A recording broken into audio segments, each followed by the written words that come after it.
Bonjour à tous, on est très heureux d'avoir pour invité ce week-end un journaliste, animateur et dirigeant de télévision avec qui on a plein de bons souvenirs. Bonjour Pierre Sled. Bonjour. Pierre, comment vous avez débuté votre carrière de journaliste?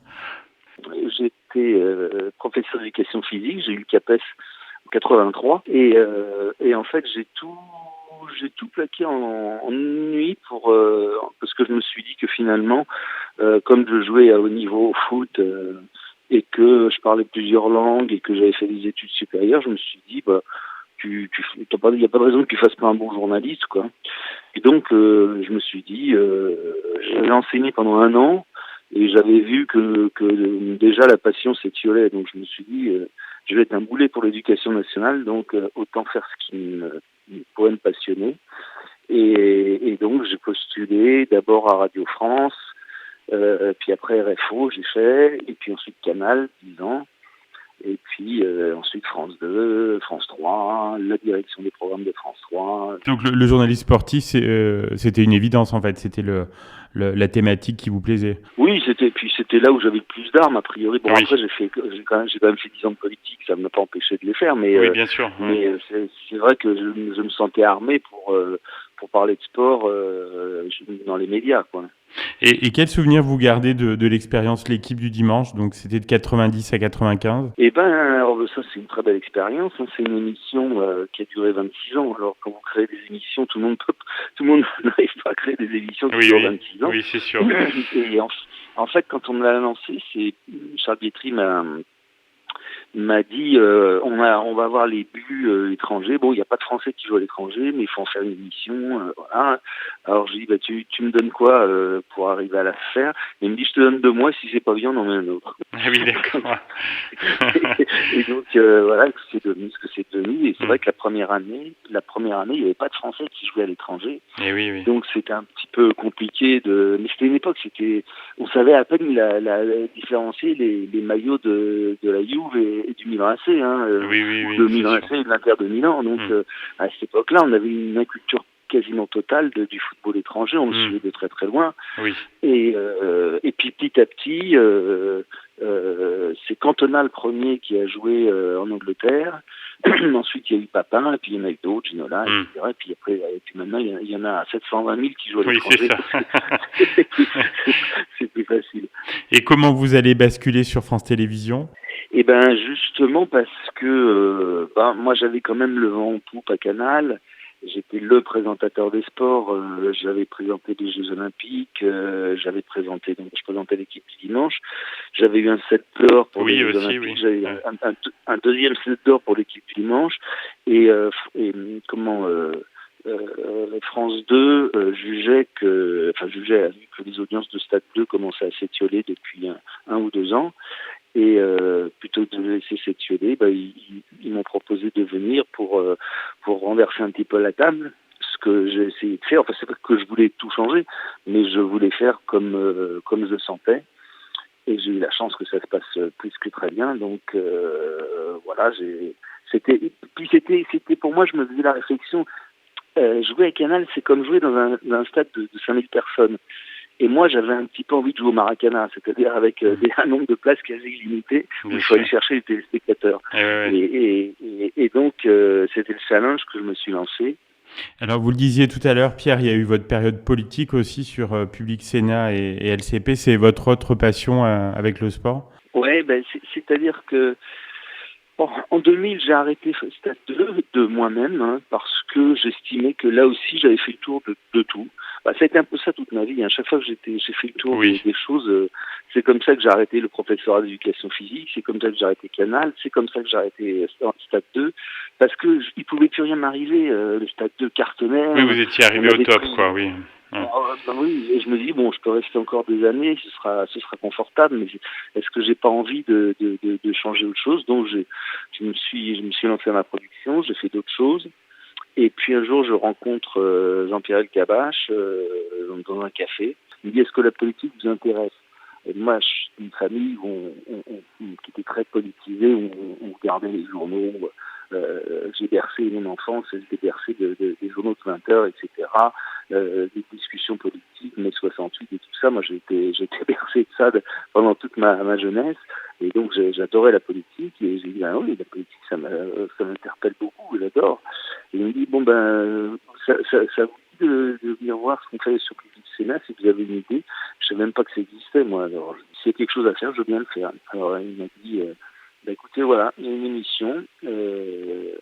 Vous pouvez en faire ce que vous voulez. Il m'a dit un petit peu la même façon que ce Charles Guitry m'avait dit, et ce qu'on m'avait dit quand je suis arrivé à France 2, je pouvais faire ce que je voulais. Donc il m'a dit faites ce que vous voulez. Et j'ai fait une émission qui s'appelait Bouge la France et qui a très très bien marché. Et c'était la première émission qui a un petit peu qui était en direct d'abord le soir à 22h. C'est l'émission qui a ce que j'avais dit à Jean-Pierre Alcaraz, je lui avais dit vous verrez que le 22h minuit, ça va devenir le prime time des petites chaînes entre guillemets. Ah oui, oui. C'est exactement ce qui est arrivé. Après il y a eu les chaînes d'info, etc. Ça s'est développé, mais à cette époque-là, 22h, les gens ils commençaient à se dire tiens, on va aller se coucher quoi. Et puis après j'ai été faire la même chose le matin, très tôt le matin sur LCP. Et c'était un bon challenge, ça je l'ai fait 2 ans, mais l'émission a bien continué. Et ça a été riche d'enseignements. Ça a été vraiment un grand bonheur. Et c'est là que j'ai pu me percevoir qu'il n'y avait pas tant de différence que ça entre la politique et le sport. Oui, il y a des points communs. On retrouve un peu les mêmes sensibilités, les mêmes égos, les mêmes injustices, les mêmes... donc, les rivalités, finalement, j'étais assez préparé pour ça, quoi. Oui, oui. Entre 2010 et 2012, vous allez être directeur des programmes de France 3. Vous allez être fier de plusieurs réussites? Oui, parce que d'abord, j'ai lancé une émission dont j'avais fait le concept qui s'appelait Midi en France, qui est une émission qui, elle, a duré 10 ans, et qui a été arrêtée pour des raisons budgétaires, pas parce qu'elle ne marchait pas. Oui, oui. Ouais. Et donc ça, effectivement, j'en étais très fier d'avoir lancé cette émission parce que quand on a la chance d'occuper ce poste-là, qui sont des postes très usants, les gens n'y restent pas des années en général. Oui. C'est des mandats de courte durée. Mais moi, en 2 ans, j'ai quand même réussi à lancer ça, et j'en garde d'abord un très bon souvenir, et puis effectivement, je suis assez fier de cette réussite-là, de lancer une quotidienne sur France 3 qui parle des régions. D'ailleurs, on était venu à Clermont-Ferrand. Oui, on s'en souvient. Ça bien en France. Et c'était vraiment bien, quoi. Alors ensuite, il y a l'Italie. Qu'est-ce qui vous a fait partir là-bas? Après, j'ai remonté ma boîte de prod. Ah oui. J'ai collaboré, je faisais de la coproduction, je faisais du conseil en prod avec des boîtes, etc., différents nanas. Et après, moi, dans ma vie personnelle, je me suis séparé de Sophie, ma femme à l'époque. Et puis, je me suis retrouvé célibataire. Et à Paris, quelques mois plus tard, j'ai rencontré une très belle Italienne. Donc, c'était une femme, c'est ce qui me semblait. Non, c'est pas elle qui m'a amené là, c'est moi qui l'ai amené là. Ah Parce oui, que d'accord. de la même façon, je continue sur ma thématique. J'en ai eu marre de Paris, des Parisiens, de la mentalité parisienne, surtout de la mentalité parisienne à la télévision, c'est encore pire. Et je voyais la douceur. Ça m'intéressait aussi de vivre avec quelqu'un qui n'avait pas du tout la même mentalité. Ils sont pas comme nous, les Italiens, même si on a beaucoup de points communs. Ils voient les choses différemment, ils réagissent différemment, ils sont beaucoup plus tempérés. Et donc, au bout d'un moment, j'ai dit à ma femme actuelle, puisqu'entre-temps je l'ai épousée, à Barbara, je lui ai dit, écoute, on va faire un truc, c'est que je vais partir moi à Rome.